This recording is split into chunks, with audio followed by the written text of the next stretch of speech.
Kumusta na kayong lahat? Nagpasya akong magpakita ngayon dahil hindi ko na matiis ang mga balitang aking nakikita, ang mga pagdakip at panggigipit umano sa mga taong walang kalaban-laban, lalo na sa mga nagsasalita at kumukontra sa administrasyon. Para bang may mga taong natatakot na lumabas ang katotohanan at nais pagtakpan ang mga tunay na may pananagutan sa usapin ng flood control project scandal. Natutuwa ako sa mga pagbabagong nagaganap sa Senado, lalo na sa bagong pamunuan at sa pamumuno ng Blue Ribbon Committee.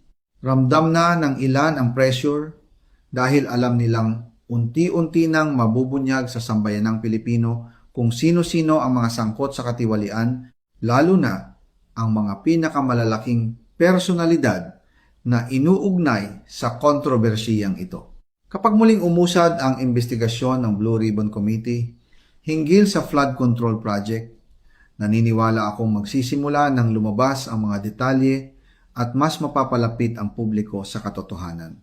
Kaya naman humihiling ako sa inyong lahat na isama ninyo ako sa inyong mga panalangin na bigyan pa ako ng lakas, mahabang buhay at tamang panahon upang maibahagi ko ang mga nalalaman ko.